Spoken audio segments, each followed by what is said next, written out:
चलो भाई, नमस्कार भाई सभी को। सभी बच्चे जय मां सरस्वती का नाम ले भी।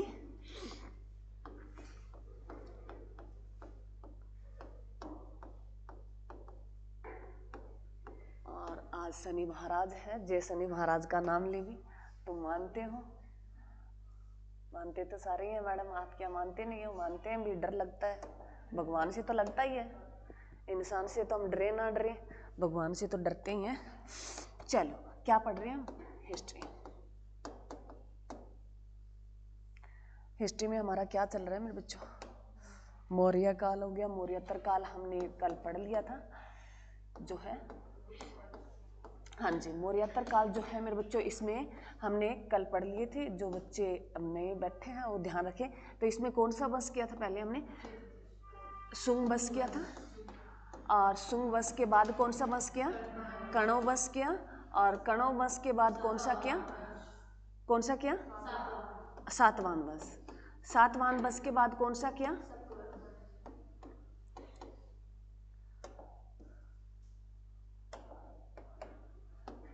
शंख वंश किया। ये वो राजा थे जो पूर्वी ईरान से आए थे। उसके बाद चेदी वंश किया, उसके बाद कुषाण वंश किया। ये अंतिम वंश था किसका?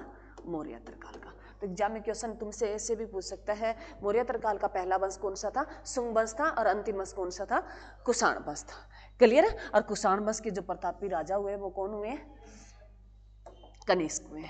ठीक है। और कुषाण वंश के जो प्रतापी राजा कौन है? कनिष्क है। ये बात लिख लो तुम, उसमें नोट करो। कनिष्क ने मेरे बच्चों, कनिष्क के शासनकाल में जैसे 78 ईस्वी का अगर हम जिक्र करें, 78 है ईस्वी का जिक्र करें, और 78 ईस्वी ना पूछ के तुमसे ये पूछ सकता है कि प्रथम शताब्दी में उन्होंने क्या चलाया था? बताओ। चौथी बौद्ध संगीति दी थी। परंतु यह मेरे बच्चों इसी बरस उन्होंने 78 ईस्वी में क्या शुरू हो गया था? शंख संवत शुरू हो गया था। क्या शुरू हो गया था? शंख संवत शुरू हो गया था। अगर तुम कैलेंडर में देखते हो तो शंख संवत तुम्हें वहां देखने को मिलेगा। शंख संवत कब शुरू हो गया था? 78 ईस्वी में शुरू हो गया था। एग्जाम में बहुत बार क्वेश्चन आया, और पीछे मधुरिमा अगर तुमने पढ़ी हो तो न्यूज़पेपर में ये क्वेश्चन पूछ रखा था। अगर विक्रम संवत पूछे मेरे बच्चों, इसके साथ ही और लिख लो, विक्रम है संवत पूछे। विक्रम संवत जो है मेरे बच्चों, ये 58 ईस्वी में चला था। ये 58 ईस्वी में चलाया था। ये विक्रमादित्य ने चलाया था। ये किसने चलाया था? विक्रमादित्य ने चलाया था। विक्रम है संवत की बात करें तो मेरे बच्चों ये 58 ईस्वी में शुरू हुआ था। लिख लेना मेरे बच्चों, ये दोनों ही शुरू हुए थे। कब हुए थे?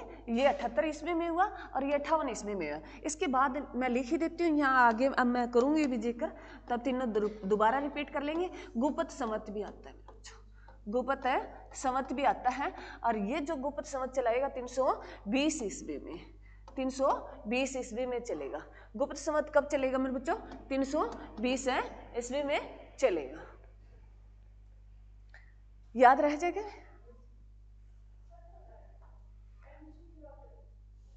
आ जाएंगे सर, अभी 5-10 मिनट में आ जाएंगे, बैठ जाओ आप।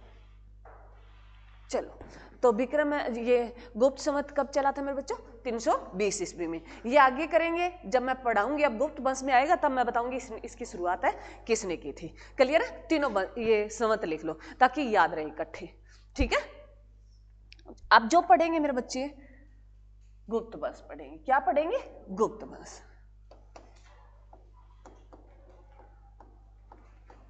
गुप्त वंश जो है मेरे बच्चों,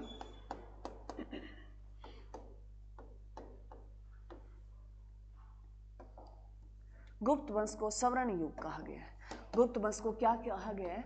स्वर्ण युग कहा गया है। ये एग्जाम में क्वेश्चन बहुत बार आया है, किस वंश को स्वर्ण युग कहा जाता है? तो गुप्त वंश को स्वर्ण युग कहा जाता है।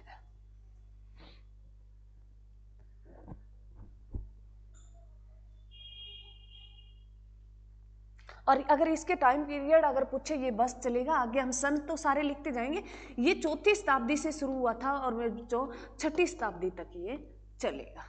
4वीं शताब्दी से इसकी शुरुआत होती है किसकी मेरे बच्चों? गुप्त वंश की, और जो है ये 6वीं शताब्दी तक चलेगा मेरे बच्चों।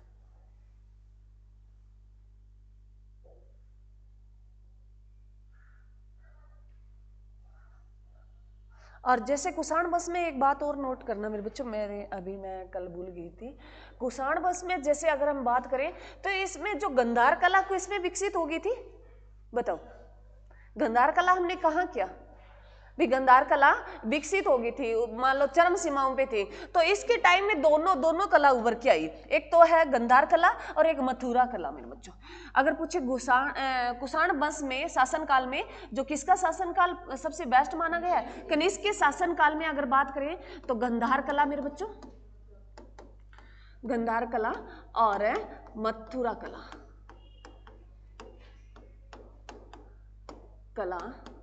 का विकास हुआ था, सबसे ज्यादा काम किया गया था इन कलाओं में। गंधार कला और मथुरा कला में सबसे ज्यादा अगर विकास हुआ था वो किस में हुआ था, कनिष्क के शासनकाल में कुषाण वंश में हुआ था। क्लियर?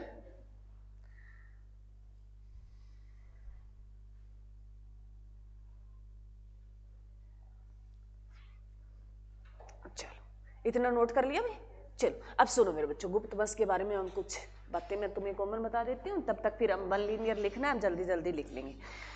गुप्त जो वंश था मेरे बच्चों, इसकी जानकारी हमें कौन देता है, एक प्रयागप्रस्थी जो लेख देता है।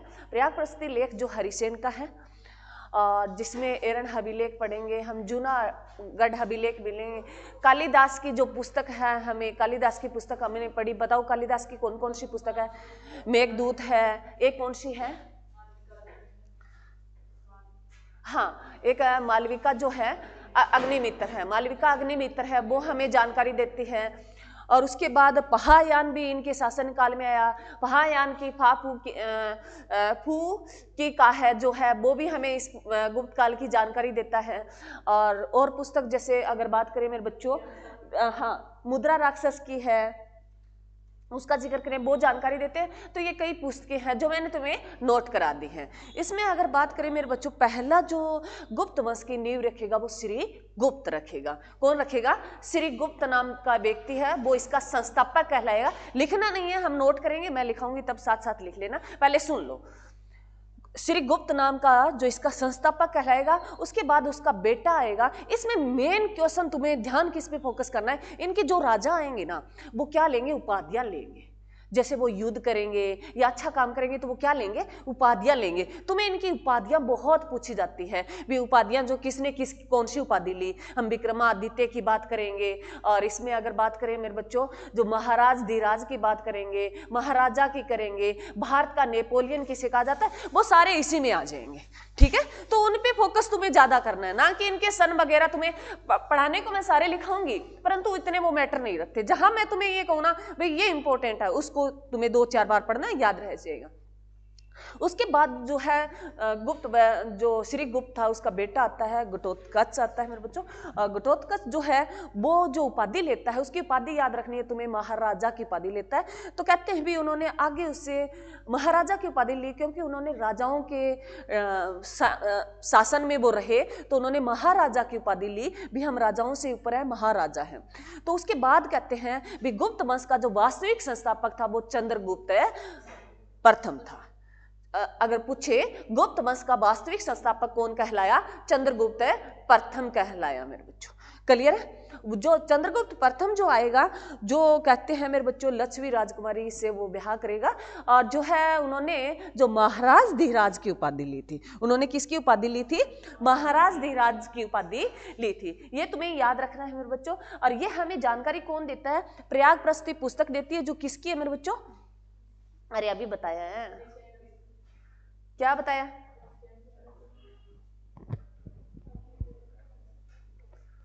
अभी नहीं बताया तुम्हें?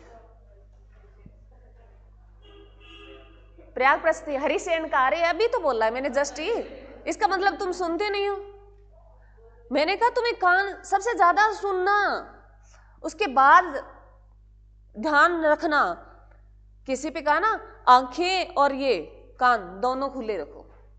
इससे सुन रहे हैं, इससे देख रहे हैं। देखा था अभी तक मैंने कुछ लिखा ही नहीं है, तो तुम्हें सुनने का काम है। देख तो तुम अपनी बुक्स में रहे हो। तो उसके बाद कहते हैं वे चंद्रगुप्त है जो प्रथम ने किसकी उपाधि ली थी? महाराज धीराज की ली थी। तो कहते हैं इन्होंने कहा हम अपने आप में ही राजा हैं। इन्होंने कहा हम किसी के राजा नहीं है, महाराज धीराज की उपाधि ली थी। वो किसने ली थी? चंद्रगुप्त प्रथम ने ली थी। और जो है मेरे बच्चों ये क्या कहलाए, ये किसके जो है गुप्त वंश के वास्तविक संस्थापक कहलाया। कौन है? चंद्रगुप्त प्रथम। उसके बाद इसका बेटा आता है समुद्रगुप्त। समुद्रगुप्त के बारे में तुमने बहुत कुछ पढ़ा होगा। समुद्रगुप्त जिसने मेरे बच्चों सोने के सिक्के चलाए, समुद्रगुप्त जिसे कविराज कहा जाता है, समुद्रगुप्त जिसे भारत का नेपोलियन कहा जाता है। और विश्व का नेपोलियन अगर बात करें मेरे बच्चों तो बोनापार्ट नाम का एक व्यक्ति होगा जो फ्रांस का सम्राट होगा। फ्रांस का क्या होगा? सम्राट होगा मेरे बच्चों। और जो है उसका हम जिक्र करेंगे। तो परंतु एग्जाम में क्वेश्चन बहुत बार आया भी भारत का नेपोलियन किसे कहा जाता है? तो समुद्रगुप्त को कहा जाता है। बैठ जाओ। किसको?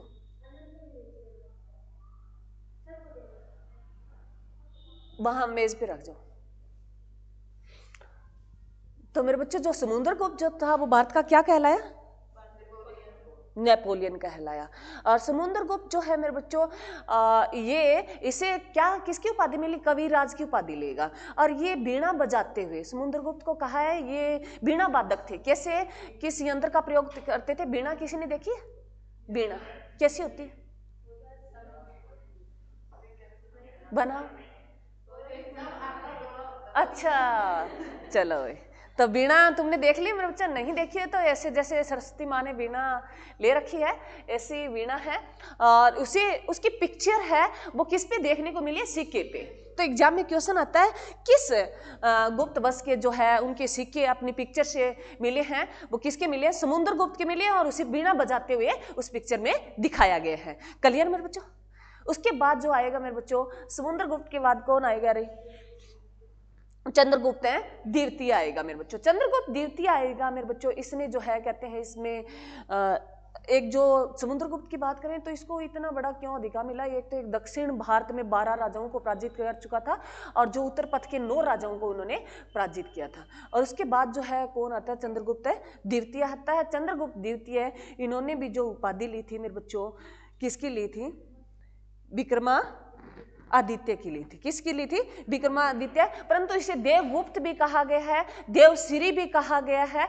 और जिसे अगर बात करें मेरे बच्चों इसे देवराज भी कहा गया है। देवगुप्त भी कहा गया है, देवराज भी कहा गया है और देवश्री भी कहा गया है। इसने विक्रमादित्य की उपाधि ली और इसी के शासनकाल में ये क्या शुरू कर देगा मेरे बच्चों? जो है 320 जो शासनकाल जो आएगा 320 में शासनकाल में शुरू करेगा। कौन करेगा? चंद्रगुप्त प्रथम करेगा, शक संवत शुरू करेगा। वो इसका लिख लो मेरे बच्चों। जो शक ये गुप्त संवत शुरू होगा वो किस में होगा? 320 ईस्वी में होगा। और कौन शुरू करेगा? चंद्रगुप्त प्रथम करेगा। कौन करेगा मेरे बच्चों?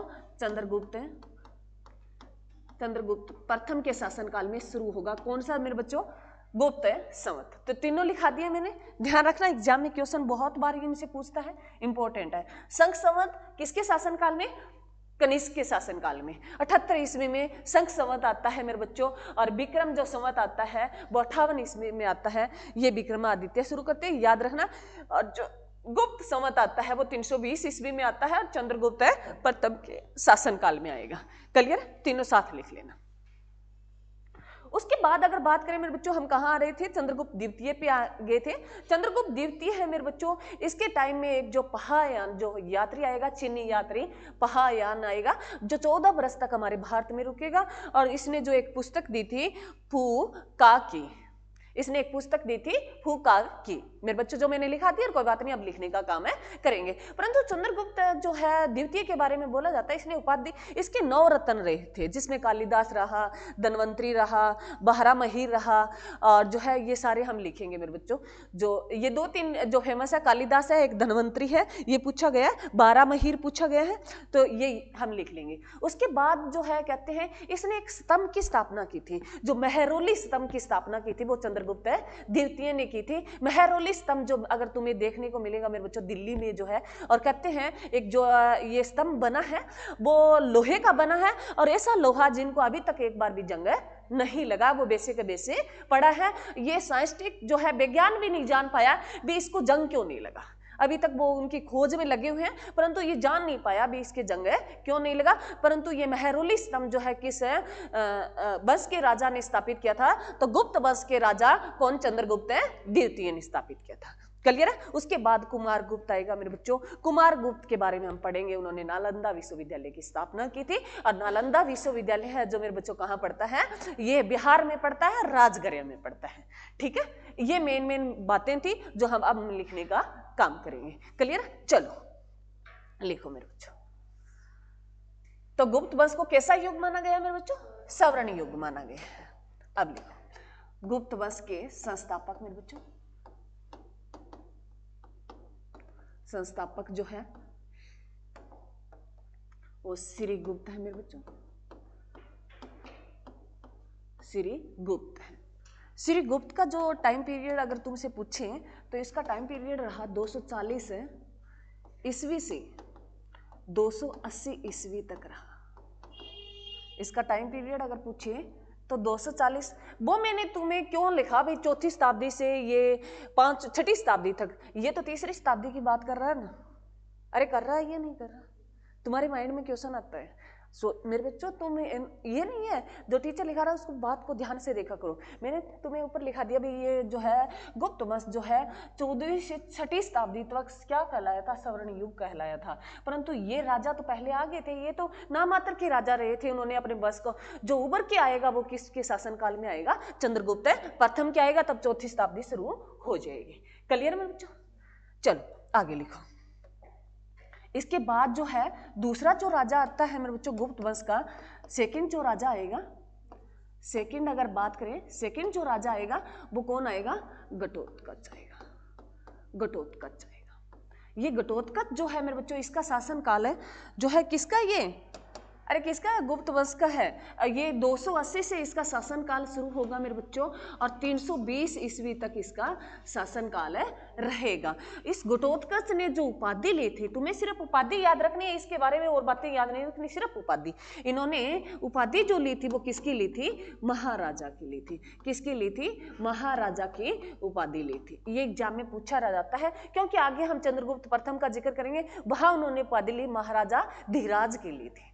ठीक है, तो ये पूछ सकता है तुमसे, महाराजा की उपाधि किसने ली, घटोत्कच ने ली थी। क्लियर मेरे बच्चों, यहां तक ये किसी बच्चे को कोई दिक्कत नहीं यहां तक। चलो मेरे बच्चों आगे लिखो। आगे है मेरे बच्चों गुप्त वंश का तीसरा जो राजा आएगा, थर्ड जो राजा की बात करेंगे किसका मेरे बच्चों, गुप्त वंश का। थर्ड जो राजा होगा गुप्त वंश का वो होगा मेरे बच्चों, कौन होगा, चंद्रगुप्त प्रथम होगा, चंद्रगुप्त प्रथम होगा मेरे बच्चों। ये जो चंद्रगुप्त प्रथम होगा, ये इसका शासन काल अगर बात करें तो मेरे बच्चों इसका शासन काल क्या रहेगा, 320 से लेके 335 तक रहेगा। इसका शासन काल क्या रहेगा, 320 से लेके 335 ईस्वी तक इसका शासन काल रहेगा। किसका रहेगा मेरे बच्चों, चंद्रगुप्त प्रथम का रहेगा, ईस्वी तक मेरे बच्चों। इसके बारे में क्या बोला जाता है, अगर पूछ ले तुम्हें भी चंद्रगुप्त प्रथम के बारे में क्या बोला जाता है, यह गुप्त वंश के वास्तविक संस्थापक थे। गुप्त वंश के वास्तविक संस्थापक कौन थे मेरे बच्चों, गुप्त वंश के वास्तविक संस्थापक की बात करें तो कौन थे, वास्तविक मेरे बच्चों, वास्तविक जो अगर संस्थापक की बात करें तो कौन थे मेरे बच्चों, वास्तविक संस्थापक कौन थे, चंद्रगुप्त प्रथम थे। संस्थापक लिख लेना, वास्तविक संस्थापक थे कौन थे, चंद्रगुप्त प्रथम थे। याद रखना, तुमसे क्वेश्चन अलग से पूछेगा भी चंद्रगुप्त जो प्रथम थे, अगर पूछ ले गुप्त वंश के जो संस्थापक कौन थे, क्वेश्चन सीधा ही दे दिया भी संस्थापक कौन थे, तो कौन थे, श्रीगुप्त थे। वास्तविक संस्थापक पूछे तो कौन थे, चंद्रगुप्त प्रथम थे। अब तुम्हें ध्यान रखना, अब जैसे मैंने तुम्हें बताया भी इसका सवर्ण युग शुरू हो जाएगा, वो कौन सी शताब्दी शुरू होगी है, चौथी शताब्दी शुरू होगी है। कौन सी होगी, चौथी शताब्दी। तो चौथी से वो छठी शताब्दी तक जो रहा सवर्ण युग रहा किसका, गुप्त वंश का। क्लियर, अरे क्लियर है। चलो इन्होंने जो है इन्होंने मेरे बच्चों 320 में किसकी स्थापना की थी? किसकी की रे?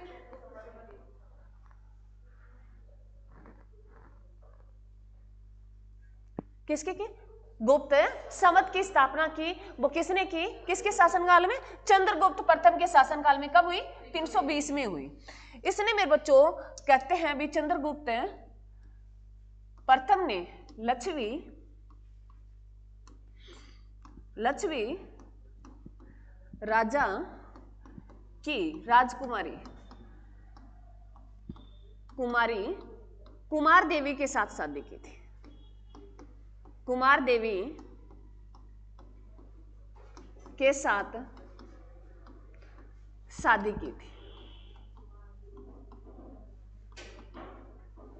चंद्रगुप्त प्रथम ने लक्ष्मी राजा की जो बेटी थी, पुत्री थी, राजकुमारी जो थी उसकी, राजा की, कुमार देवी के साथ शादी की थी। और चंद्रगुप्त प्रथम ने महाराज धीराज की उपाधि प्राप्त की थी। चंद्रगुप्त प्रथम ने जो उपाधि ली थी मेरे बच्चों, वो किसकी ली थी? महाराज धीराज की उपाधि ली थी। महाराज धीराज की उपाधि ली थी। वो किसने ली थी? चंद्रगुप्त प्रथम ने ली। महाराजा की उपाधि किसने ली? किसने ली रे? घटोत्कच ने। क्लियर मेरे बच्चों? चल आगे लिखो, आगे लिखो मेरे बच्चों। समुद्रगुप्त कौन सा राजा आ गया? चौथे नंबर का आ गया। कौन से नंबर का? चौथे नंबर का। अगर राज्य की बात करें तो कौन था मेरे बच्चों? समुद्रगुप्त।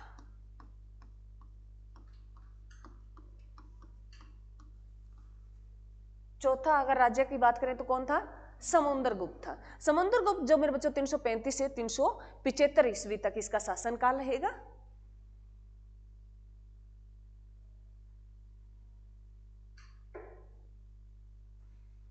लिखो शासनकाल लिखो। इससे क्वेश्चन बनेगा मेरे बच्चों, इससे वहां से क्वेश्चन बनेगा। सिर्फ उपाधियों का ध्यान रखना है। राजकुमारी इतना शायद नहीं पूछे, सिर्फ क्या रखना है तुम्हें? एक तो 320 गुप्त जो संवत चलाया चंद्रगुप्त प्रथम की, ठीक है, और एक महाराजा धीराज की उपाधि। दो बातें याद रखनी मोस्ट इंपोर्टेंट है। उसके बाद अगर चौथा बात करें तो समुद्रगुप्त मेरे बच्चों, समुद्रगुप्त का शासनकाल जो शुरू होता है वो 335 ईस्वी से शुरू होता है और कब तक चलेगा? 375 ईस्वी तक चलेगा मेरे बच्चों। इसका शासनकाल जो रहेगा किसका? समुद्रगुप्त का। समुद्रगुप्त जिसे मेरे बच्चों भारत का क्या कहा जाता है? समुद्रगुप्त को भारत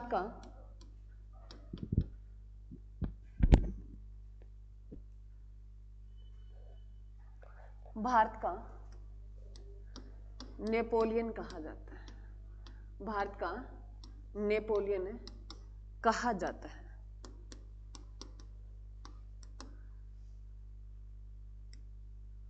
भारत का नेपोलियन, इसे कोमों में कर लेना और इस पे स्टार लगा लेना, एग्जाम में बहुत बार आया है। इसे क्या कहा जाता है?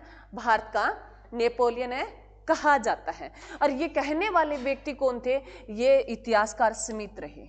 अगर पूछे ये भारत का नेपोलियन कहा किसने था, एक इतिहासकार रहे हैं मेरे बच्चों। इतिहासकार कौन मेरे बच्चों? इतिहासकार जो रहे हैं वो विसेंट स्मिथ रहे हैं। स्मिथ इतिहासकार का नाम अगर पूछे विसेंट स्मिथ रहे हैं। विसेंट लिखना चाहो तो लिख लो, पर लास्ट वाला याद रखना है तुम्हें, स्मिथ याद रखना है। विसेंट कई बार वो देना दे सीधा ही दे देता है, कई बार स्मिथ, ठीक है। अरे क्लियर? चल आगे लिखो। आगे कहता है मेरे बच्चों, और इसके जो हमें समुद्रगुप्त ये जानकारी देता है वो कौन सी पुस्तक देती है? प्रयाग प्रस्ती देती है, जो किसकी है? हरिसेन की है। इसके बारे में जो जानकारी देती है समुद्रगुप्त के बारे में, वो कौन सी पुस्तक हमें देती है? एक प्रयाग प्रस्ती की बात करें, प्रयाग प्रस्ती है मेरे बच्चों। प्रयाग प्रस्ती जो हमें ये एक पुस्तक है, ये क्या है? एक पुस्तक है किसकी मेरे बच्चों? हरिसेन की, जो हमें जानकारी देगी किसकी मेरे बच्चों? प्रयाग प्रस्ती का मैंने जिक्र और कहीं भी किया है। अभी किया फिलहाल, रुद्रदमन के टाइम का जिक्र किया है। रुद्रदमन कौन था पहले बताओ, पीछे जोड़ो तुम, रुद्रदमन कौन था बताओ, किस वंश का अंतिम राजा था? जिक्र किया ना हमने, अरे बोलो, किया ही नहीं? किसका था? शंख वंश का अंतिम राजा जो था वो कौन था? रुद्रदमन था। कौन था मेरे बच्चों? रुद्रदमन। और रुद्रदमन का हमने एक बार पहले भी जिक्र किया है, कहाँ किया है बताओ तुम? पीछे जिक्र किया, सुदर्शन झील का याद करो। सुदर्शन झील जो है उसका निर्माण कार्य किसके शासनकाल में हुआ था बताओ? अरे सुदर्शन झील लिखाई है नहीं लिखाई पहले तो ये बताओ, जो गोदावरी नदी के किनारे पड़ती है सुदर्शन झील।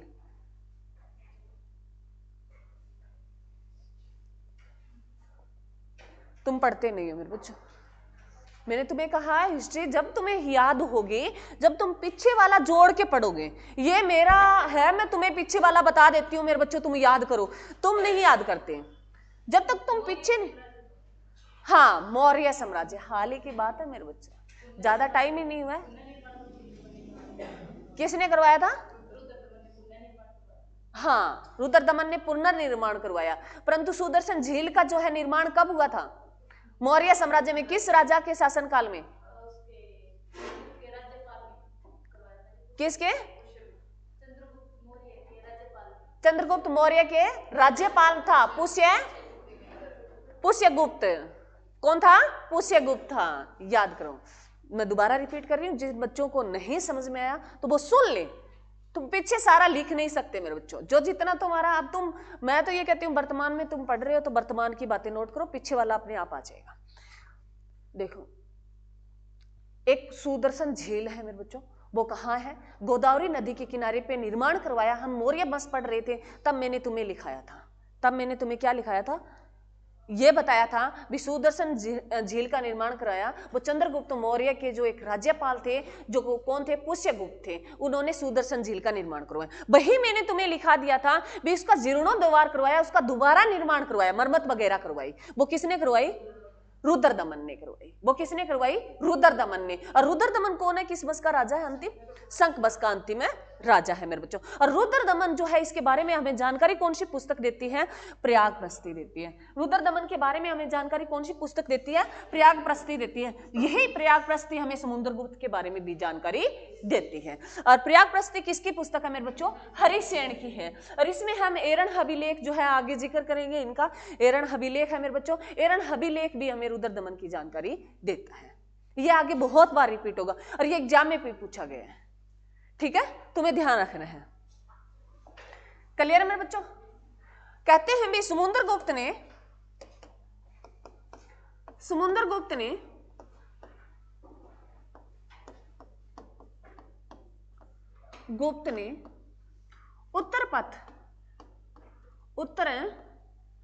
उत्तरापथ लिख लेना मेरे। उत्तरापथ में 9 राजाओं को और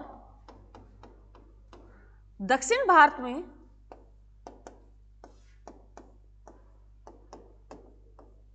12 राजाओं को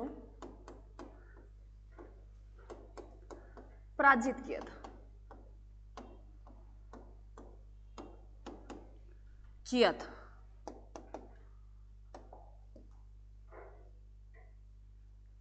उत्तर पथ में उन्होंने 9 राजाओं को पराजित किया और दक्षिण भारत में उन्होंने 12 राजाओं को पराजित किया। और जो उपाधि ली थी वो मेरे बच्चों पर क्रमांक और अप्रतिरथ की उपाधि ली थी। इन्होंने जो उपाधि ली थी वो कविराज की, वो आगे है क्योंकि उसे बेड़ा वाजें दिखाया गया, वो आगे हम करेंगे, पहले लिखो। उन्होंने जो उपाधि ली थी उनकी उपाधि अगर बात करें तो क्या है मेरे बच्चों? पर क्रमांक,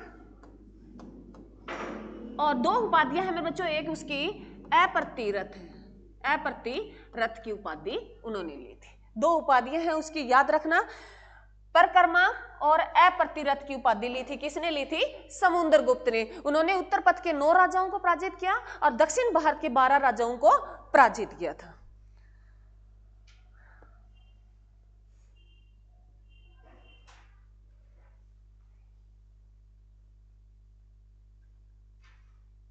और ये जानकारी हमें कौन सी पुस्तक देती है, अभी बताया, प्रयागप्रस्थी देती है। कौन देती है? प्रयागप्रस्थी। ये जानकारी हमें कौन देती है? प्रयागप्रस्थी पुस्तक देती है। समुद्रगुप्त के बारे में बोला जाता है मेरे बच्चों, इसकी एक पिक्चर मिली है, फोटो मिली है, समुद्रगुप्त, समुद्र है गुप्त में बच्चों, समुद्रगुप्त की जो पिक्चर मिली है वो कहां से मिली है? सिक्के पर, सिक्के पर। यहां मैंने फोटो नहीं लिखा मेरे बच्चों, मैं लिख देती हूँ, चलो यहां लिख देती हूँ। फोटो मिली किसकी मेरे बच्चों? समुद्रगुप्त की। वो सिक्के पर मिली है, सिक्के पर वीणा बजाते हुए दिखाया गया है। लिखो, ये नोट करो, फिर मैं बताती हूँ क्वेश्चन कैसे बनता है तुम्हारा। और समुद्रगुप्त को कविराज भी कहा जाता है,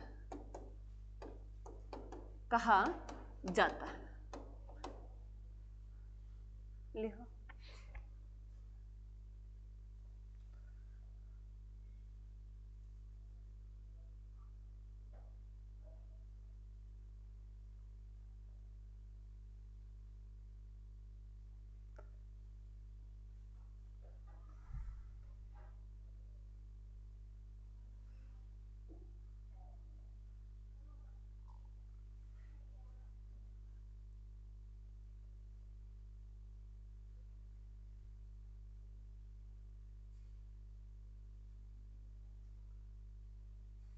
लिख लिया मेरे बच्चों?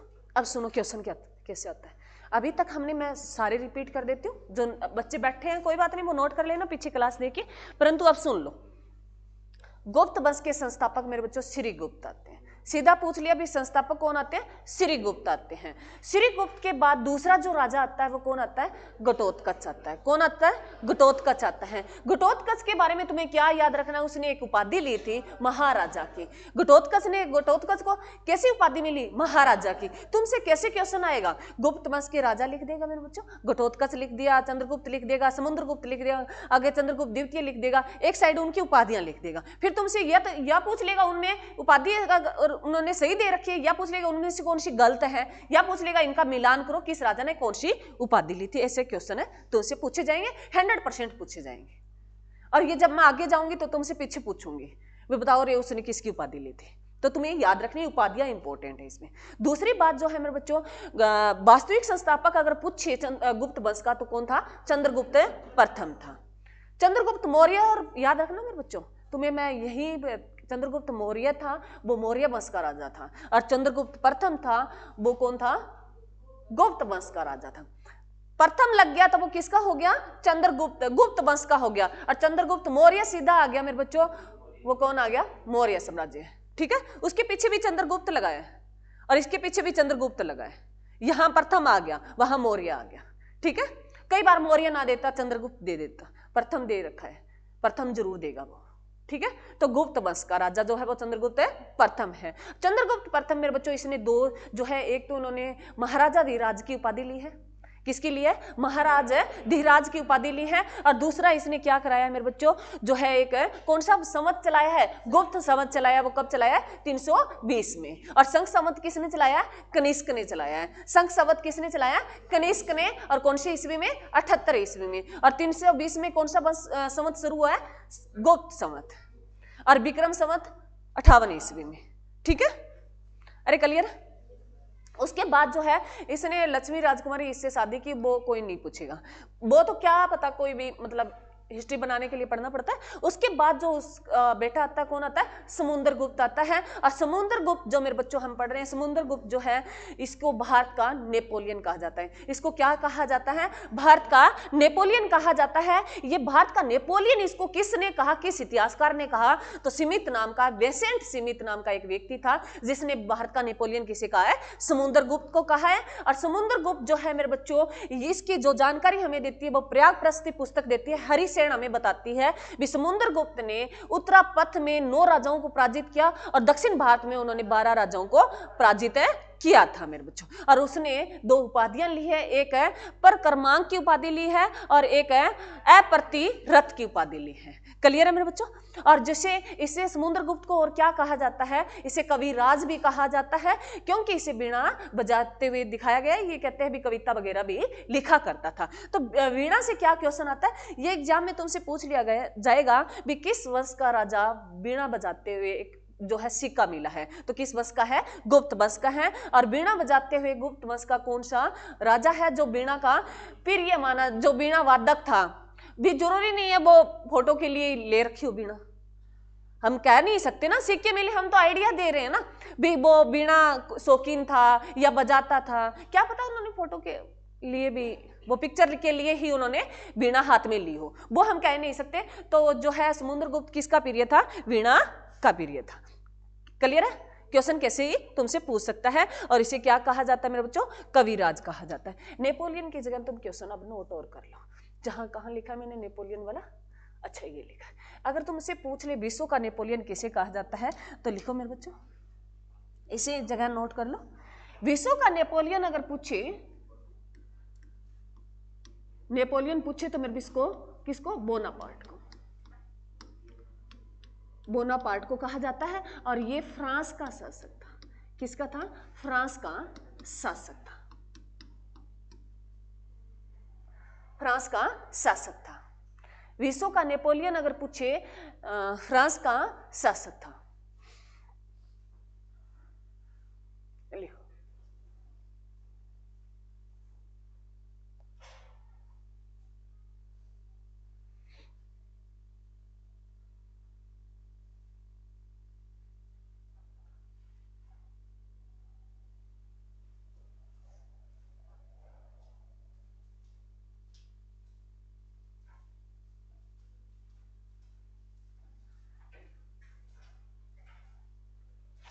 लिख लिया मेरे बच्चों। फ्रांस की राजधानी बताओ, फ्रांस की राजधानी क्या है मेरे बच्चों,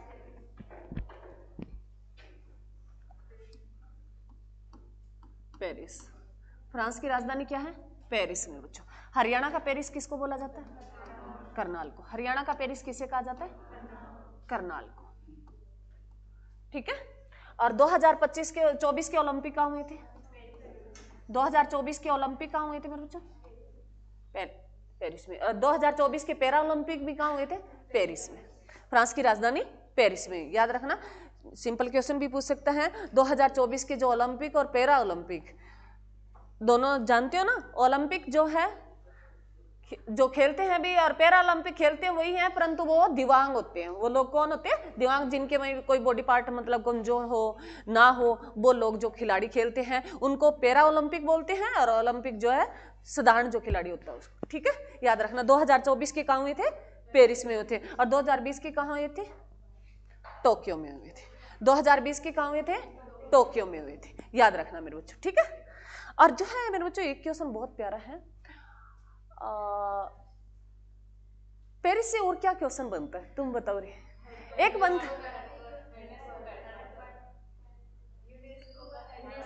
अच्छा, यूनेस्को का हेडक्वार्टर भी कहाँ है, पेरिस में है। वेरी गुड, ये मेरे क्वेश्चन दिमाग में ही नहीं था, मैं और ही क्वेश्चन सोच रही हूँ। पेरिस और क्या है मेरे बच्चों, ये याद रखना किसका है हेडक्वार्टर, ये यूनेस्को का है। यूनेस्को की फुल फॉर्म बताओ। हाँ जी, वेरी गुड, कल्चरल। पीछे वाला मैंने आगे वाला कहा, मेरे बच्चों याद रखना है तुम्हें, यूनाइटेड नेशन एजुकेशन साइंस और कल्चरल याद रह जाएगी, बाकी लिखी मिलेगी वहां, तुम्हें याद रह जाएगी। ठीक है। और क्या है मेरे बच्चों बताओ, बहुत अच्छा क्वेश्चन दिया तुमने, बहुत अच्छा जवाब दिया। एक जो मेरे बच्चों चंडीगढ़ का डिजाइन किसने तैयार किया था, ली कार्बुलियस। ली कार्बुलियस कहाँ का रहने वाला था, फ्रांस का। ठीक है, पेरिस का रहने वाला था। एक और क्वेश्चन है, वो भी बहुत इंपॉर्टेंट है। ये भी क्वेश्चन जो मैंने पूछा ना, चंडीगढ़ का जो वास्तुकार था, चंडीगढ़ का डिजाइन तैयार करने वाला था, वो कौन था, ली कार्बुजियस था। और वो कहाँ का रहने वाला था, फ्रांस पेरिस का रहने वाला था। एक क्वेश्चन और बहुत प्यारा है, और जो हमारे गुरुग्राम से संबंध रखता है, पेरिस, बताओ।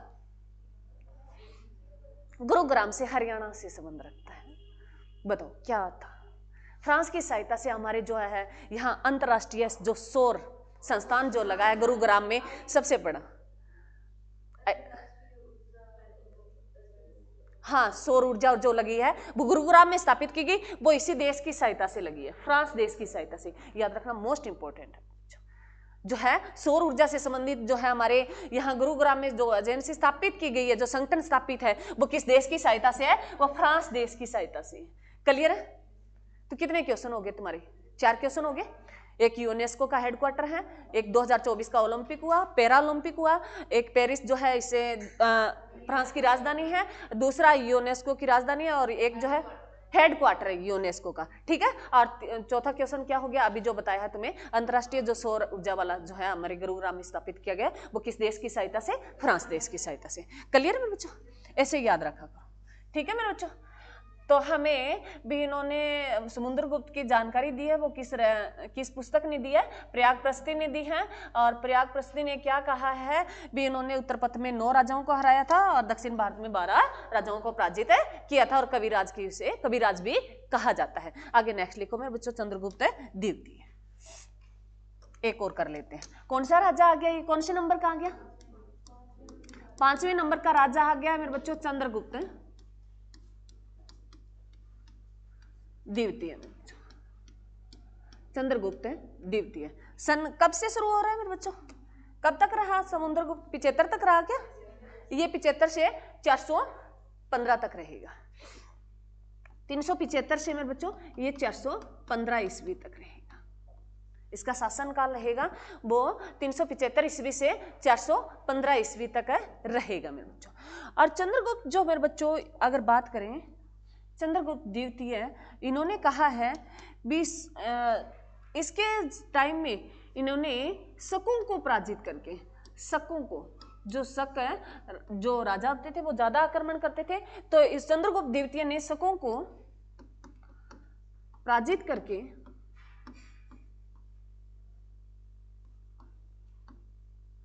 पराजित करके उन्होंने जो उपाधि ली थी वो विक्रमादित्य की, शकों को पराजित करके इन्होंने कर देना बच्चों, इन्होंने उपाधि ली है, वो किसके लिए है?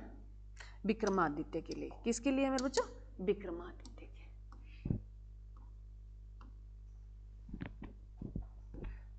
विक्रमादित्य के उपाधि लिए। किसने लिए है मेरे बच्चों? चंद्रगुप्त द्वितीय ने लिए। इसने किसकी उपाधि ली है? विक्रमादित्य की। कब ली है? शकों को पराजित करके। क्लियर? उसके बाद जो है इनको अन्य नामों से भी जाना जाता है। देवगुप्त, चंद्रगुप्त द्वितीय को अन्य नामों से जाना जाता है, देवगुप्त के नाम से भी जाना जाता है, देवराज, ये गुप्त लिख लेना मेरे बच्चों, मैंने देवगुप्त के नाम से जाना जाता है, और देवराज के नाम से भी जाना जाता है, देवराज, और देवश्री के नाम से भी जाना जाता है, देवश्री के नाम से भी जाना जाता है। ये इनके अलग नाम बताए गए हैं। भी चंद्रगुप्त द्वितीय को देवराज, देवगुप्त और देवश्री के नाम से भी जाना जाता है। पूरी लाइन लिखनी है, तुम्हें याद ना रही, पूरी लाइन लिखनी है।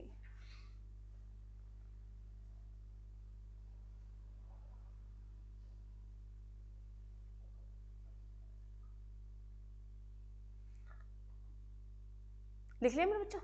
कहते हैं भी देवगुप्त जो चंद्रगुप्त जो द्वितीय था मेरे बच्चों, इसके शासन काल में 9 रत्न रहते थे। चंद्र आगे हम अकबर का पढ़ेंगे, अकबर के जो टाइम में जो है 9 रत्न आएंगे। तो चंद्रगुप्त द्वितीय के शासन काल में 9 रत्न रहते थे। 9 रत्न क्या होते हैं? 9 रत्न, 9 रत्न कंपनियां भी सुनी होगी तुमने, सुनिए नहीं सुनिए। 9 रत्न होते हैं मेरे बच्चों जो अलग अलग, जैसे अब हमारे अगर बात करें केंद्रीय मंत्री होते हैं, जैसे विदेशी कार्य कोई और संभालता है, गृह कार्य कोई और संभालता है। बीच में ये सोनू भाई बातें नहीं, क्वेश्चन पूछूंगी तब बताएगी नहीं, डिस्टर्ब कर रही है इसे। जो मेरे बच्चों किसके शासनकाल में? चंद्रगुप्त जो है द्वितीय के शासनकाल में 9 रत्न रहते हैं। 9 रत्न वो कैसे कैसे हैं? जैसे कोई भी मान लो कवि का काम करता है, लिखने का काम करता है, कोई विदेश यात्रा संभालता है, कोई युद्ध जो सेनाओं को देखता है, ऐसे 9 रत्न हुआ करते थे। तो इसमें जो है नाम जो है मेरे बच्चों मोस्ट इंपोर्टेंट है, लिख लो ये। और आगे हम मुगल बादशाह की बात करेंगे तो अकबर का जिक्र करेंगे, वहां पूछेगा। और चंद्रगुप्त द्वितीय के 9 रत्न थे, उनके नाम लिखो। पहले लिखो कालिदास, और दूसरा लिखो धनवंतरी मेरे बच्चों, धनवंतरी। और तीसरा है अमर सिंह। और चौथा है मेरे बच्चों ब्रहा मिहिर। ये आगे थोड़े से अटपटे हैं, महिर। उसके बाद है मेरे बच्चों बेतात भट्ट है। मैं एक बार देख लेती हूँ, गलत ना हो जाए तुम्हारे। आगे लिखो, एक मेरे बच्चों शंकु है, एक बेतात भट्ट है। अगला लिखो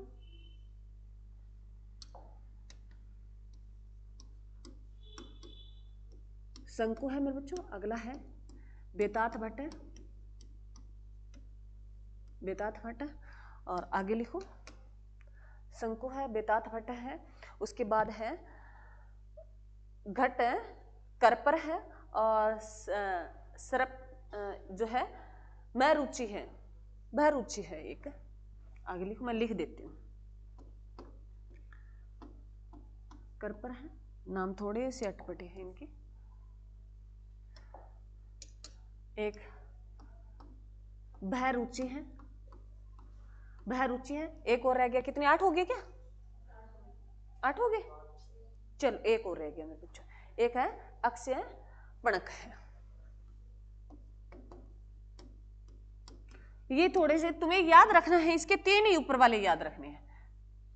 इसके जो याद रखने हैं वो 3 याद रखने हैं। एक कालिदास को याद रखना है, और एक जो है मेरे बच्चों धनवंतरी को याद रखना है, एक है ब्रहा मिहिर को लिखना है। ये एग्जाम में बहुत बार पूछा गया है। 3 व्यक्ति तुम्हें पढ़ने तो सारे हैं, परंतु याद इन तीनों को रखना है, कालिदास, धनवंतरी और ब्रहा मिहिर को। ये एग्जाम में पूछा गया है।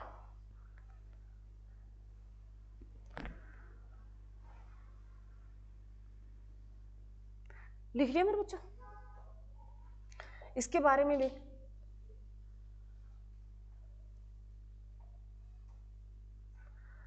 चंद्रगुप्त मौर्य जो है मेरे बच्चों, अगर तुम्हें पूछे चंद्रगुप्त मौर्य के टाइम में चांदी के सिक्के सबसे ज्यादा चले थे।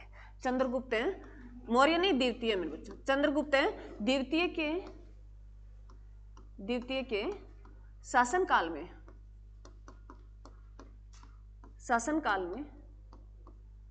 चांदी के सिक्के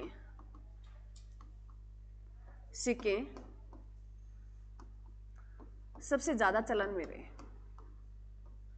सबसे ज्यादा चलन में रहे थे।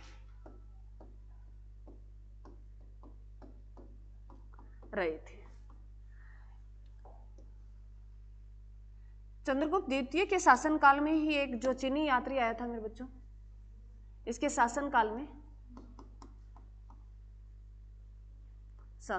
शासक ही लिख रही हूँ क्या? हर जगह ठीक ही लिख रही हूँ। शासनकाल में एक चीनी यात्री आया मेरे बच्चों, चीनी यात्री आया। कौन आया है? फायान आया, फायान है मेरे बच्चों। फायान नाम का व्यक्ति है, और ये फायान ने एक पुस्तक लिखी है। कौन सी पुस्तक लिखी है? फू का की। और शिवयोग के किसके मेरे बच्चों? ह्वेनत्सांग की है, जो हर्षवर्धन के शासनकाल में आएगा। लिखा तो मैंने पहले ही दिया है, वो हम आगे पढ़ेंगे। सुनो, इसके शासनकाल में सबसे ज्यादा अगर पूछे चांदी के सिक्के गुप्त वंश में किसके शासनकाल में चले थे, तो चंद्रगुप्त द्वितीय के शासनकाल में चले थे। और नेक्स्ट पूछ ले भी, पहायान नाम का एक चीनी यात्री आया था, वो किसके शासनकाल में आया? चंद्रगुप्त द्वितीय के शासनकाल में आया था मेरे बच्चों। और ये कहते हैं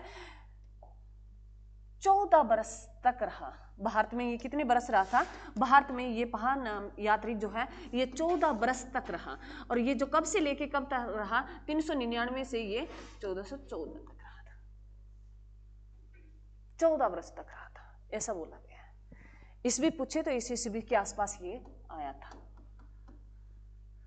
पहायान नाम का एक यात्री था। कौन था मेरे बच्चों? चीनी यात्री। किसी ने ह्वेनत्सांग का पढ़ा? मैंने तुम्हें बताया उसका, तुम बीसीसी चैनल पे जाके तुम देखना, उस पे देखा था। हाँ, बहुत अच्छा है मेरे बच्चों। वो कितनी कठिनाइयों से होके और क्या लेने आते थे ये बौद्ध शिक्षा, नालंदा विश्वविद्यालय के लिए आते थे। क्योंकि नालंदा विश्वविद्यालय अगर बात करें अब वर्तमान के ऑक्सफोर्ड जो यूनिवर्सिटी है यूएसए की, उसका जितना ट्रेंड था हमारे पुराने टाइम में नालंदा विश्वविद्यालय का ट्रेंड है, हुआ करता था, करते हैं भी। बाकी भी आज भी हमारा देश अगर ये नहीं है अभी, हम जैसे वो अलग बात है कि रैंक हमारी कौन सी आ रही है, तो रैंक उसकी वजह होती है मेरे बच्चों, मैं हमेशा तुम्हें बता देती हूँ। अभी जज हम ऐसे नहीं कर सकते। मान लो एक तो हरियाणा जितने के लोग हो पूरे भारत में, तब उनकी फैसिलिटी देखो। एक अब क्या दे भी, जापान में इतनी फैसिलिटी है, जापान के लोग ही पूरे हरियाणा जितने, यहां पता नहीं कितने हरियाणा बन जाए। अगर बात करें भारत में तो कितने हरियाणा बन जाए, राजस्थान का यमुनानगर, अब भारत का जो हरियाणा एक ही जैसे। दिल्ली की बात करें तो इतनी पॉपुलेशन है, दिल्ली में बसती है हमारी जितनी हरियाणा में बसती है। तो मेरे बच्चों पॉपुलेशन पे डिपेंड करती है। ये कई बार हम मजाक में ले लेते हैं भी प्रदूषण कितना है, मतलब शहर जो आते हैं, तुम न्यूज जो ये क्या करते हैं, मान लो बढ़ा चढ़ा के कोई बात को कहते हैं, बढ़ा चढ़ा के ना कहे तो हम सुने थोड़ी।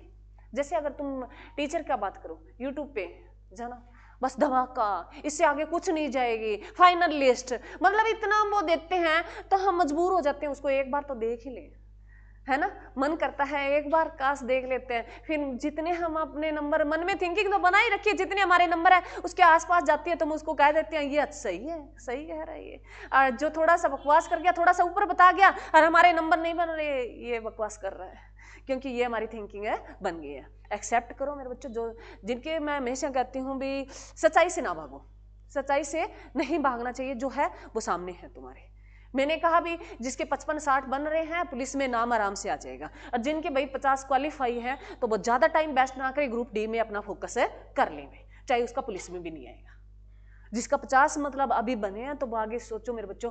फाइनल लिस्ट गई थी दिल्ली हरियाणा पुलिस की, अगर तुम बात करें तो 65 पे गई थी, पहले 70 के आसपास चले गए थे, तो अब 70 प्लस अगर तुम हौसला रखते हो तब सोच के देखो। अगर जिन बच्चे के 55-60 बन रहे हैं सिटी में तो वो पुलिस की तैयारी करें, कोई दिक्कत नहीं है, होएगी। और जो 50 के आसपास जो क्वालिफाई हो गए सीटी, बहुत अच्छी बात है मेरे बच्चों, क्या पता क्या स्कीम आ जाए सरकार की, अभी तक तो 2029 बहुत दूर है, अभी तक दिल्ली दूर है, तो मेरे बच्चों क्या पता और वैकेंसी आ जाए, तो तुम फोकस करो ग्रुप डी पे, वैकेंसी ले लेंगे, ये अभी एग्जाम करवा लेंगे, ठीक है। तो मेरे बच्चों ये जो है कहाँ किसके लिए आते थे, बोध शिक्षा ग्रहण करने के लिए आते थे, क्या करने आते थे, बोध शिक्षा ग्रहण करने के लिए आते थे नालंदा विश्वविद्यालय। और फिर जब जो शासन काल में जो राजा हुआ करते थे, जिनकी अच्छी चलती थी, वहां ये अपना बसेरा बना लेते थे भी जैसे है, और वहां उस राजा के बारे में पुस्तकें लिख दिया करते थे। तो वैसे ही पहा नाम का जो है चीनी यात्री आया था, वो किसके शासन काल में आया, चंद्रगुप्त द्वितीय के बारे में। एक मोस्ट इंपोर्टेंट है जो लास्ट लाइन है चंद्रगुप्त द्वितीय के बारे में। चंद्रगुप्त द्वितीय ने मेरे बच्चों लिखो, चंद्रगुप्त द्वितीय ने मेहरौली स्तंभ स्थापित किया। क्या स्थापित किया मेरे बच्चों, मेहरौली स्तंभ। मेरे बच्चों मेहरौली स्तंभ जो है मेरे बच्चों एक लोहे का बना हुआ है, ऐसे स्तंभ है, अगर तुम देखो ऐसे कुछ ऐसे बना हुआ है, ऐसे प्लस दिल्ली में पड़ता है। ये मेहरौली स्तंभ कहां स्थापित किया मेरे बच्चों, दिल्ली में। किसका बना हुआ है, लोहे का बना हुआ है, लोहे का बना हुआ है। किसका बना हुआ है, लोहे का बना हुआ है। इसके बारे में खास बात क्या बोली जाती है, कहते हैं अभी तक इस जो स्तंभ बना, ये लोहे का स्तंभ मेरे बच्चों स्तंभ बना, इसके जंग नहीं लगा, इसके क्या नहीं लगा, जंग नहीं लगा। अभी तक विज्ञान भी नहीं जान पाया भी इसके जंग क्यों नहीं लगा, ये किस प्रकार का लोहा है जो अभी तक जुटा हुआ है। तो पूछ सकता है भी मेहरौली का स्तंभ जो है भाई, जो जिसके अभी तक ऐसा एक स्तंभ है जो कहाँ स्थित है, जिसके एक बार भी अभी तक उसके जंग नहीं लगा, वो वैसा जैसा बनाया था वो वैसे के वैसे ही पड़ा है। और ये तुम पिक्चर वगैरह देख लेना, तुम्हारी क्लियर हो जाएगी। तो मेहरौली का स्तंभ जो स्थापित करने वाला था वो कौन था, चंद्रगुप्त द्वितीय के शासनकाल में स्थापित किया गया था। क्लियर है मेरे बच्चों, अरे क्लियर है, अरे बोलो रे, थक गए, बस करंट का क्वेश्चन कर लेते हैं। तो ये मैंने 4-5 राजा करवाए, 5 करवा दिए क्या, हाँ मेरे बच्चों।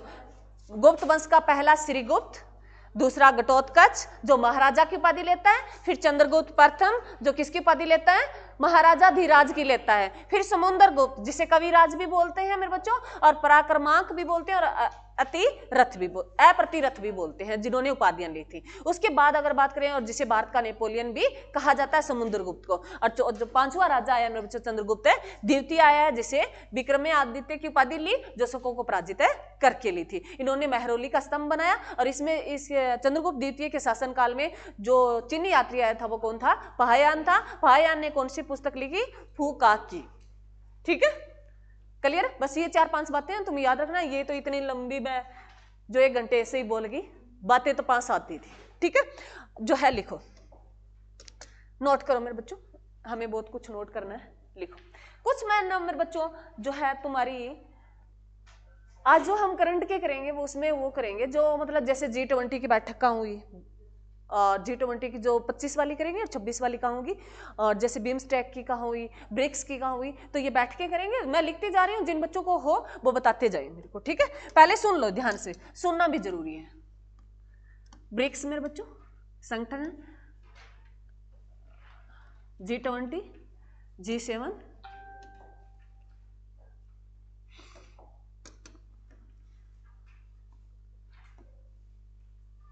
बिम्स्टेक, आसियान,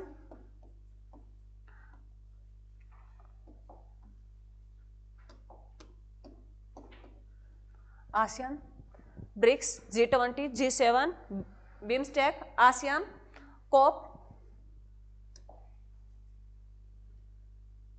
चलो मैं यहां लिख देती हूँ अगर आगे,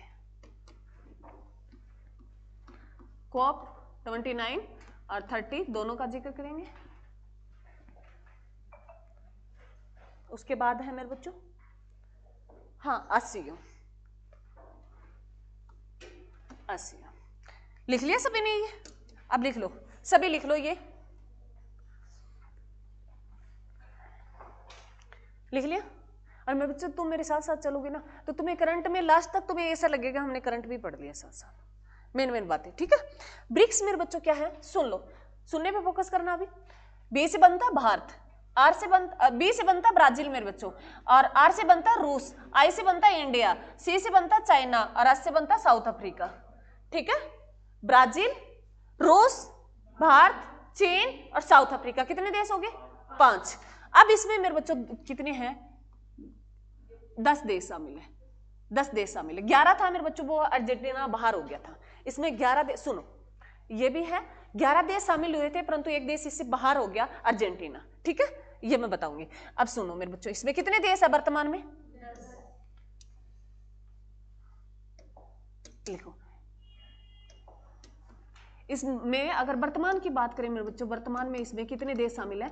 10 देश शामिल है। कितने शामिल है? 10 देश। जो 2024 में 4 देश शामिल हुए थे, 2024 में इसमें 4 देश शामिल हुए थे। लिखो उसके नाम, लिखो, ईरान, मिस्र, इथोपिया और यूएई। इसके साथ 4 नहीं हुए थे मेरे बच्चों, 5 हुए थे। लिखना नहीं है तुम्हें, सुनो, इंडोनेशिया भी होगा। सुनो, पहले सुनने पे फोकस करो, जितना तुम सुनोगे उतनी क्लियरिटी आएगी। इसमें कितने देश शामिल हुए थे? 2024 में 5 हुए थे, 4 तो मैंने लिख दिए। इसके साथ एक अर्जेंटीना था, एक क्या था? अर्जेंटीना था, परंतु उन्होंने थोड़े टाइम के बाद कहा मैं इसमें शामिल नहीं हूंगा, वो बाहर हो गया था। तो ये पूछ सकता है इसमें शामिल होकर जो बाहर हो गया था वो कौन हो गया था? अर्जेंटीना हो गया था। अर्जेंटीना सही लिखा है मैंने बच्चों? एक मिनट, जेटीना, अर्जेंटीना, एक मिनट मेरे बच्चों, जय को एक ही मात्रा आएगी, अर्जेंटीना। ठीक है मेरे बच्चों, लिख लो, कोई बात नहीं, अर्जेंटीना। ये देश मेरे बच्चों शामिल होके बाहर हो गया था। सुन लो, ये जो मैंने लिखा है मैं इसको अलग कलर कर देती हूँ, इसको ऐसे कर देती हूँ। ये है शामिल, कब हुआ था शामिल? तो 24 में हो गया था, परंतु बाहर हो गया, बाहर हो गया, ये बाहर हो गया। ठीक है, तुमसे ये भी पूछ सकता है, क्या पता वो ऑप्शन में दे दे, ये सारे देश से पूछ ले तुम्हें, ब्रिक्स से शामिल होने वाला, बाहर होने वाला देश कौन सा है? अर्जेंटीना है। शामिल हुआ था ये 2024 में 5 हुए थे, जिसमें एक अर्जेंटीना क्या हो गया? बाहर हो गया। उसके बाद जो है बच्चों 25 में शामिल हुआ है, 25 में शामिल हुआ है, वो कौन सा हुआ है? इंडोनेशिया हुआ है, इंडोनेशिया हुआ है। इंडोनेशिया जो है वो शामिल हो गया किसमें? ब्रिक्स में। तो अब कितने टोटल हो गए? 11 हो गए थे, एक बार हो गया तो 10 ही रह गए। तो वर्तमान में कितने देश शामिल है इसमें? 10 देश शामिल है। क्लियर है? इसकी पहली बैठक अगर बात करें, इसकी पहली बैठक 2009 में हुई थी, जो रूस में हुई थी मेरे बच्चों। जो कहाँ हुई थी? रूस में हुई। फर्स्ट बैठक मेरे बच्चों, फर्स्ट बैठक की बात करें किसकी? ब्रिक्स की फर्स्ट बैठक हुई थी, वो कहाँ हुई थी? रूस में हुई थी। कहाँ हुई थी? रूस में। कब हुई? 2009 में हुई। 2009 में मेरे बच्चों ये कंटिन्यू होती रहती है। कोरोना काल आ गया वो अलग बात है, उसके बीच में रुक के, तो उसके बाद जो है सुनो बैठ के होती है वो रूस में हुई। रूस के बाद जैसे इंडिया में हुई, इंडिया के बाद वो अलग बात है, अभी जोहानबर्ग में हुई थी, साउथ अफ्रीका में हुई थी। उसके बाद ये कंटिन्यू चलती है ऐसे। तो पहले जो अब 2025 बैठक की बात करें, 2025 की बैठक जो कहाँ हुई है मेरे बच्चों? इसमें ब्राजील में हुई है। 2025 की कहाँ हुई है? ब्राजील में हुई है। ये होनी तो मेरे बच्चों कब थी? 24 में थी। ब्राजील में होनी तो कब थी? 24 में थी। 24 में ये किसकी अध्यक्षता कर रहा था? G20 की अध्यक्षता कर रहा था। कौन? ब्राजील। ठीक है, ये सीक्वेंस में चलती है। ब्राजील में हुई है, परंतु रूस ने 2024 में करा ली। रूस ने कब करवा ली? 2024 ने रूस ने करवा ली, क्योंकि ब्राजील ने कहा मैं G20 की अध्यक्षता कर रहा हूं, मेरे पास इतना समय कम है और व्यवस्था कम है, तो तू रूस को बोला अभी तू करा ले। तो रूस ने 2024 में किसकी बैठक करवा ली थी? ब्रिक्स की करवा ली थी। परंतु अब फिर वापिस अपना ये कंटिन्यूटी नहीं तोड़ता, वापिस ब्राजील पे गया। 25 में ब्राजील में हुई है मेरे बच्चों, किसकी अध्यक्ष बैठक हुई है? ब्रिक्स की। ठीक है, 26 में आगे हमारे इंडिया में होगी, याद रखना मेरे बच्चों। और ये ब्राजील में हुई है, ये 17वें नंबर की हुई है। ब्राजील में हुई है, कौन से नंबर की हुई है? 17वें नंबर की होगी। और आगे जो 2026 में मोस्ट इंपॉर्टेंट है, एग्जाम में क्वेश्चन आएगा 26 तक, जब तक तुम 26 कंप्लीट नहीं हो जाता ये क्वेश्चन है पूछा जाएगा करंट का। 2026 में हमारा भारत कराने जा रहा है किसकी बैठक है? ब्रिक्स की। कौन से नंबर की? 18वें नंबर की बैठक। लिख लो, तुम अपनी लैंग्वेज में लिखो मेरे बच्चों। 2026 में हमारा भारत करवाने जा रहा है बैठक किसकी? ब्रिक्स की। और जो है कौन से नंबर की बैठक? 18वें नंबर की। क्लियर मेरे बच्चों? अरे क्लियर है? ब्रिक्स की फुल फॉर्म समझ में आ गई मेरे बच्चों? ब्राजील, रूस, इंडिया, चाइना और साउथ अफ्रीका। क्लियर है? उसके बाद अगर बात करें G20 की मेरे बच्चों, G20 की अगर बैठक की बात करें 2023 में हमारे भारत में हुई थी 18वें नंबर की। कौन से नंबर की हुई थी? भारत में हुई थी 18वें नंबर। G20 की अध्यक्षता भारत ने कब की थी? 2023 में की थी। G20 की अध्यक्षता भारत ने कब की थी मेरे बच्चों? 2023 में की थी। 23 में भारत ने की थी। और ये कौन से नंबर की थी? 18वें नंबर की थी। तो 2019 जो है आगे वाली बैठक होगी 24 में। कौन सी बैठक हुई? 19वीं बैठक हुई। 2024 में कौन सी बैठक हुई? 19वीं हुई। 19वीं बैठक कहाँ हुई है मेरे बच्चों? ब्राजील में हुई है। जो G20 की अध्यक्षता 2024 में कौन कर रहा है? अभी तुमने बताया, अभी मैंने तुम्हें बताया है मेरे बच्चों। ब्रिक्स जो है, ब्रिक्स की बैठक होनी थी ब्राजील में 2024 में, परंतु ब्राजील ने यह कहा ब्रिक्स की बैठक मैं नहीं करवा सकता क्योंकि मैं अध्यक्षता किसकी कर रहा हूं? G20 की कर रहा हूं। तो 2024 की बैठक कहां होती है मेरे बच्चों? ब्राजील में होती है। 24 की लिख लो। 2024 की जो बैठक है किसकी बात कर रहे हैं मेरे बच्चों?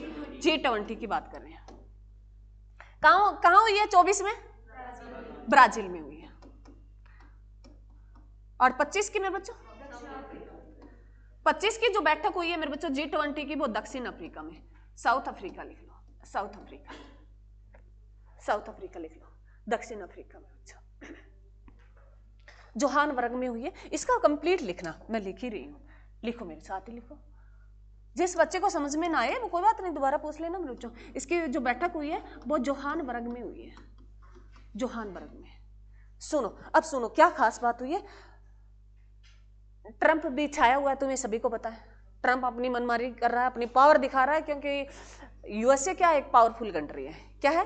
पैसे से भी पावरफुल है। वैसे सेना अगर उनके पास पैसा है तो सब कुछ है। अभी ये कहने में आता है, वो अलग बात है, वो मैं तुम्हें कहती हूँ उस लेवल की बात है, उससे अलग बात है। परंतु फिलहाल चाहिए हमें पैसा चाहिए। कोई भी चीज के लिए चाहिए, पैसा चाहिए। तो जो है ट्रंप अपनी मनमर्जी कर रहा है। ट्रंप यहाँ गया, कहाँ, साउथ अफ्रीका, जो किसकी बैठक करा रहा है, ये G20 की, कहाँ करवा रहा है, जोहान्सबर्ग में करवा रहा है। तो वहां गया तो उसकी पूछ इतनी पूछा नहीं उसको कुछ, मतलब जो है अलग अलग प्रधानमंत्री आते हैं, किसी का विदेश मंत्री आ जाता है, तो वहां बैठ के हुई तो उनकी बहस चली, तो उनसे इतना ज्यादा भाव नहीं दिया साउथ अफ्रीका के लोगों ने। तो उनको ये लगा, तो उन्होंने कहा भी हम जो है G20 से किसको बाहर करने जा रहे हैं, साउथ अफ्रीका को बाहर कर देंगे। अगली बैठक G20 की जो 2026 में कराएगा, वो मेरे बच्चों कौन कराएगा, यूएसए कराएगा। कौन करवाएगा, यूएसए करवाएगा। लिख लो, 2026 की G20 की बैठक करवाएगा, वो कौन करवाएगा, यूएसए करवाने जा रहे हैं। यूएसए ने हाल ही में घोषणा कर दी है भी हम किसको बाहर करेंगे, साउथ अफ्रीका को बाहर करेंगे, और किसको शामिल करेंगे, ओमान को शामिल करेंगे। किसको शामिल करेंगे G20 में, ओमान को शामिल करेंगे। ओमान में बच्चों, ओमान देश है जिसको शामिल करेंगे, और किसको बाहर करेंगे, साउथ अफ्रीका बाहर करेंगे। और G20 है मेरे बच्चों, इसमें 19 देश शामिल है और 2 संगठन है। बोला तो G20 जाता, परंतु 21 हो गया था। हमारे 2023 में बैठक, कौन सी बैठक हुई थी, 18वीं हुई थी। भारत ने G20 की बैठक कब करवाई मेरे बच्चों, 23 में, याद रखना। कहाँ, 2023 में कौन सी बैठक करवाई, 18वीं बैठक करवाई। और जो है 18वीं बैठक जो करवाई थी, उसमें हमने एक G20 का जो हमें, तुम्हें थोड़ा सा अगर ध्यान हो, तुमने कोई रील वगैरह देखी हो, तो मुद्दा आया था सामने भी हम इंडिया नहीं लिखेंगे, भारत लिखेंगे। और जो बैठते थे, बेंच जो उनके आगे रखा, लेक्चर स्टैंड जो था, उसके आगे जो है यहाँ इसके सामने जो नाम लिखा था, भारत लिखा गया। जैसे भाषा में था, इसी भाषा में, जैसे भारत हम ऐसे लिखते हैं, तो भारत ऐसे लिखा गया, ठीक है, इस भाषा में लिखा गया, ना कि इंडिया लिखा गया। तो ये बहस हुई थी भी इंडिया क्यों नहीं लिखा गया, मतलब ऐसे, तो काफी मुद्दा चला था, G20 की बैठक में चला था। तो उसी बैठक में जो अंतिम बैठक हुई थी, वो हमारी 9 और 10 नवंबर को हुई थी। तो अंतिम बैठक जो हमारे दिल्ली में हुई थी, और कौन सा मंडल, कौन सा था जिसमें मैंने तुम्हें बताया भी एक प्रतिमा लगी थी नटराज की, हाँ, वासुदेव कुटुंब जो है, वहां ये बैठक हुई थी, फाइनल बैठक हुई थी हमारी G20 की। कौन सी, 18वीं बैठक, कौन सी करवा रहे थे, 18वीं बैठक हो रही थी G20 की। वहां हमारे प्रधानमंत्री ने ये कहा भी हम जो है, जो कौन से जो समुदाय को शामिल करने जा रहे हैं, इसमें किसको शामिल कर लिया, सुन लो, पहले सुनो मेरे बच्चों, तुम्हें याद रहे, G20 है मेरे बच्चों, इसमें G20 में 19 कंट्री शामिल है। एक क्या है इसमें शामिल है, एक UAE है, और एक कौन सा है, AU। ए इसका उल्टा हो जाएगा, AU। कौन सा है बताओ, हाँ, एक यूरोपियन है, यूनियन है मेरे बच्चों, और एक कौन सा है, अफ्रीकन यूनियन। एक है AU, सॉरी मेरे बच्चों, 19 कंट्री शामिल है, याद रखना। एक AU है, जो यूरोपियन, जो इसको कंट्री बोलते हैं, ये संगठन है कई देशों का। एक अफ्रीकन यूनियन है, एक क्या है, अफ्रीकन है, यूनियन है। तो ये अफ्रीकन यूनियन जो शामिल किया गया था, ये 2023 में शामिल किया गया था। ये कब शामिल किया गया था, अफ्रीकन यूनियन शामिल किया गया। वो अफ्रीकन यूनियन मतलब अफ्रीका के कुछ एक देश शामिल है उसमें। अफ्रीका यूनियन कई देशों का संगठन होता है, ये झुंड होता है मेरे बच्चों। यूनियन यूरोप, ये अगर बात करें यूनियन यूरोप का, यूरोप के कई देशों का झुंड है, ये अफ्रीकन यूनियन है मेरे बच्चों। सुनो, हम जैसे तुम महाद्वीपों की बात करते हो, अफ्रीका महाद्वीप है, यूरोप महाद्वीप है, तो उनका कुछ झुंड शामिल है इसमें, कुछ देशों का वो संगठन शामिल है। इसके अलावा अगर तुमसे पूछ ले भी कितनी कंट्री शामिल है, तो 19 कंट्री शामिल है, ठीक है। और जो है उसमें 2 संगठन शामिल है, एक UE और एक AU, ठीक है। जो यूरोपियन है, यूरोप, और जो है मेरे बच्चों एक कौन सा है, अफ्रीकन यूनियन, याद रखना। और ये जो अफ्रीकन यूनियन शामिल किया था, ये 2023 में शामिल किया था। और किसने, भारत ने ये घोषणा की थी। 2023 की अध्यक्षता कौन कर रहा था, भारत कर रहा था G20 की। कौन सी बैठक हो रही थी, 18वें नंबर की बैठक हो रही थी। और हमारे प्रधानमंत्री ने घोषणा कर दी थी भी आदरणीय जो आए हुए अतिथियों, हम जो G20 में अफ्रीकन यूनियन को शामिल करने जा रहे हैं। और वहां तुमने देखा होगा अफ्रीकन यूनियन जो उनकी अध्यक्षता में जो आया हुआ था, उन्होंने हमारे प्रधानमंत्री के जो पैर झुका रहे थे, झुका था, और तब उसमें वायरल हुई थी वो इतना हेल्थी था भी उससे झुका नहीं गया था। तो ये भी वीडियो वायरल है हुई थी। क्लियर मेरे बच्चों, मेन याद क्या रखना है मेरे बच्चों, ये तो मैंने एक कहानी सी बना दी, तुम्हें याद रखना है। बीच में G20 नहीं है, 21 हो गया है। 21 हो गया तो वो किसको शामिल किया गया है, तो अफ्रीकन यूनियन को शामिल किया गया है। और इसमें जो है इसकी अध्यक्षता 2026 में करेगा, वो कौन करेगा, यूएसए करेगा। और 25 वाली अध्यक्षता किसने की है G20 की, साउथ अफ्रीका ने किया। और यूएसए ने कहा है, वो बाकी अलग बात है, अभी तक घोषणा किया है उन्होंने भी, हम जो है साउथ अफ्रीका को बाहर करने जा रहे हैं और ओमान देश को शामिल करने जा रहे हैं। क्लियर है, अरे क्लियर है। चलो मेरे बच्चों आगे रह गया G7, इसकी कनाडा में हुई है 2025 की। इसमें 7 देश शामिल है, भारत G7 में शामिल नहीं है।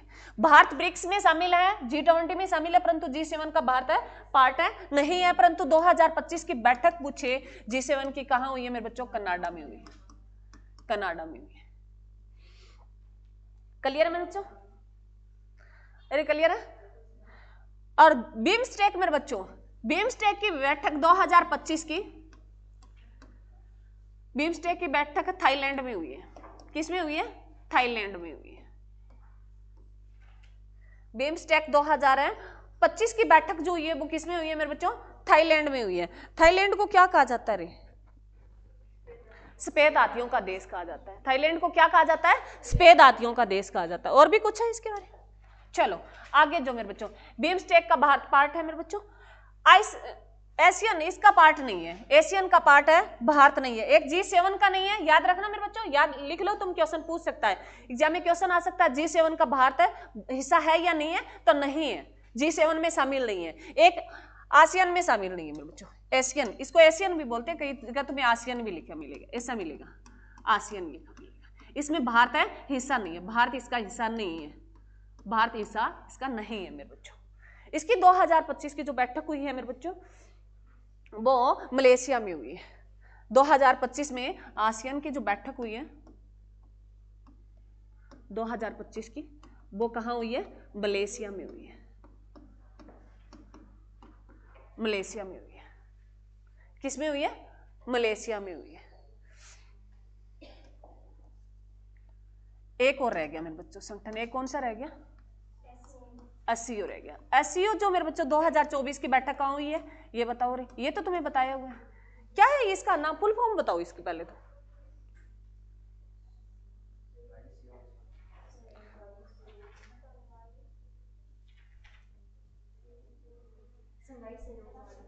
शंघाई सहयोग संगठन है मेरे बच्चों। और इसकी जो की है वो चीन ने की है।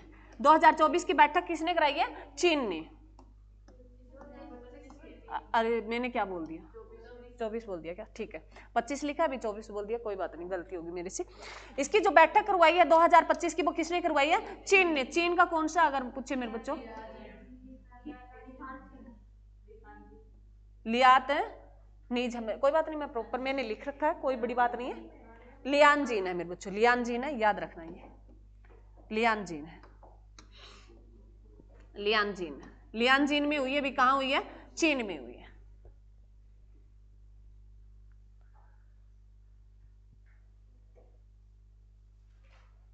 एक और रह गया मेरे बच्चों, कौन सा रह गया, कोप रह गया। कोप की मैंने तुम्हें करवा तो दी थी, एक तो 30 वाली करवा दी थी ना। चलो कोप क्या है मेरे बच्चों, ये क्लाइमेट एक्सचेंज है, जो जलवायु में परिवर्तन हो रहा है उसके लिए बैठकें की जा रही है। तो कोप जो है मेरे बच्चों, कोप 29 पूछे, ये बाकू में हुई है। बाकू जो किसकी राजधानी है, अजरबैजान की है मेरे बच्चों, अजरबैजान की राजधानी है। और जो ये 30 वाली बैठक हो रही है, कोप 30 हो रहा है मेरे बच्चों, ये ब्राजील कहां हो रहा है, बेलंग, वेरी गुड भी मेरे बच्चों, तुमने याद रखा, शाबाश। चॉकलेट तो मेरे पास है नहीं, सर ने तो चॉकलेट दे दी थी कल। चल तो जो है कोप है 30 की बैठक हो रही है, वो बेलम में हो रही है और ब्राजील में हो रही है मेरे बच्चों, ठीक है, अरे क्लियर है। और कोप जो है 29 की बैठक वो कहां हुई है, बाकू अजरबैजान में हुई है, ठीक है, याद रख लेना। कोप 29 और जो है कोप है 30। ब्राजील की राजधानी कोई बच्चा बता सकता है, ब्राजील की, ब्राजील की राजधानी क्या है, ब्राजीलिया, ब्रासिलिया है, कौन सी है, ब्रासिलिया है मेरे बच्चों। ब्राजील की राजधानी क्या है? ब्रासीलिया है। और ब्राजीलिया किसकी राजधानी है? यह देश है। और ब्राजील में किसका उत्पादक सबसे ज्यादा होता है? कॉफी का। ब्राजील में सबसे ज्यादा उत्पादक होता है वो किसका होता है? कॉफी का। अगर विश्व में सबसे ज्यादा अगर कॉफी का उत्पादन होता है वो कहाँ होता है? ब्राजील में। और भारत में कॉफी का उत्पादन सबसे ज्यादा कहाँ होता है? कर्नाटक में। भारत में अगर तुमसे पूछ ले भी कॉफी का उत्पादन सबसे ज्यादा कहाँ होता है? कर्नाटक में होता है। और जो है विश्व में सबसे ज्यादा कॉफी का उत्पादन पूछ ले तो ब्राजील में होता है। और ब्राजील में सबसे ज्यादा क्या देखने को मिलता है? हिलना पत्थर। ब्राजील में क्या देखने को मिलता है? हिलना पत्थर। अगर भारत में हरियाणा में पूछ ले हिलना पत्थर कहां देखने को मिलता है? चरखी दादरी। कौन सा गांव? कल्याणा गांव। पहले चरखी दादरी जो भिवानी का हिस्सा हुआ करता था तो भिवानी डिस्ट्रिक्ट पूछा जाता था, तो याद रखना। कई बार चरखी दादरी ना दे तुम्हें ऑप्शन में और भिवानी दे रखा हो तो भिवानी की तरफ चले जाना, ठीक है। तो याद रखना मेरे बच्चों, हिलना पत्थर विश्व में सबसे ज्यादा पाया जाता है वो कहां पाया जाता है? ब्राजील में। और कॉफी सबसे ज्यादा मिलती है वो देखने को ब्राजील में मेरे बच्चों। क्लियर है? बहुत है? कुछ और लेके आई थी परंतु इतना बहुत है। अभी सर आए हुए हैं फिर टाइम जो हो जाएगा, कोई बात नहीं, थोड़ा थोड़ा करेंगे तो भी बहुत हो जाएगा। तुम ये साथ रखना। अब मैंने आज तुम्हें बता दिया है सारा। जब मैं नेक्स्ट पूछूं बीच बीच में मैं पूछ लूं भी G7 कहाँ हुआ है, G20 कहाँ हुआ है, तो तुम्हें याद होना चाहिए। 26 के कुछ मैंने 26 के बता दिए, कुछ 25 के बता दिए। जैसे मैंने तुम्हें इंडेक्स बता दिए भी 99 इंडेक्स किसका है, 96 किसका है, 115 किसका है, 118 किसका है, 102 किसका है, 131 किसकी रैंक है, 130 को इसकी है, 151 किसकी है। तो जैसे वो पढ़ रखा है तुमने वैसे इसको पढ़ते रहना, तुम्हें करंट जो है क्लियर हो जाएगी। और जब तुम रेलवे का, दिल्ली पुलिस का और जो है ये बाहर के जो जितने भी पेपर दोगे तो यहाँ करंट बहुत पूछते हैं। हरियाणा में तो कम ही पूछे जाते हैं परंतु बाहर के क्वेश्चनों में बहुत आती है, भर भर के आती है ये, ठीक है मेरे बच्चों। थैंक यू मेरे बच्चों।